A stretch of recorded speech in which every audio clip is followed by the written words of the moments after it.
तमिलनाडु में करूर में एक राजनीति रैली में भगदड़ से मरने वालों की संख्या बढ़कर 39 हो गई। 50 से ज्यादा लोग घायल होने के बाद विभिन्न अस्पतालों में भर्ती कराया गया।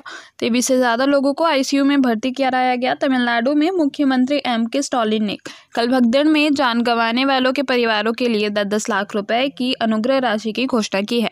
आईसीयू में इलाज करा रहे लोगों को 1 लाख रुपए दिए जाएंगे। विदेश मंत्री डॉक्टर एस जयशंकर ने कहा है कि भारत का एक पड़ोसी देश वैश्विक आतंकवाद का केंद्र है और उसने आज़ादी के बाद ही आतंकवाद की चुनौती का सामना किया है। संयुक्त राष्ट्र महासभा के 80वें सत्र की आम बहस में अपने संबोधन में डॉक्टर जयशंकर ने इस बात पर जोर दिया कि दशकों से बड़े अंतर्राष्ट्रीय आतंकवादी हमलों के पीछे उसी एक देश का हाथ होता है। उन्होंने आगे कहा कि संयुक्त राष्ट्र के आतंकवादियों की सूची में भारत के नागरिक भरे पड़े हैं। उन्होंने इस साल अप्रैल में पहलगाम में निर्देशकों पर्यटकों की हत्या का उदाहरण दिया। उन्होंने कहा कि भारत ने आतंकवाद के खिलाफ अपने लोगों की रक्षा के लिए अपने अधिकार का प्रयोग किया और इसके आयोजकों और अपराधियों को न्याय के कटघरे में भी खड़ा किया।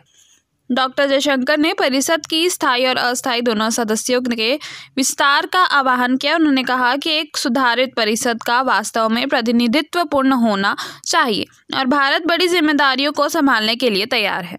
रूस ने संयुक्त राष्ट्र सुरक्षा परिषद में स्थायी सदस्यता के लिए भारत की दावेदारी के प्रति अपना समर्थन दोहराया।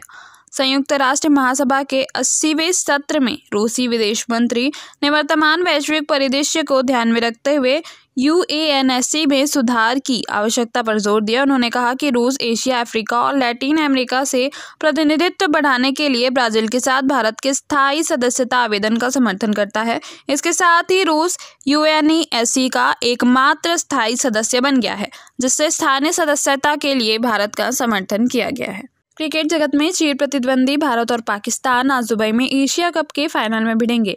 मैच भारतीय समय अनुसार रात 8 बजे शुरू होगा। 17 संस्करणों में 40 वर्षों के एशिया कप इतिहास में यह पहला भारत बनाम पाकिस्तान फाइनल होगा।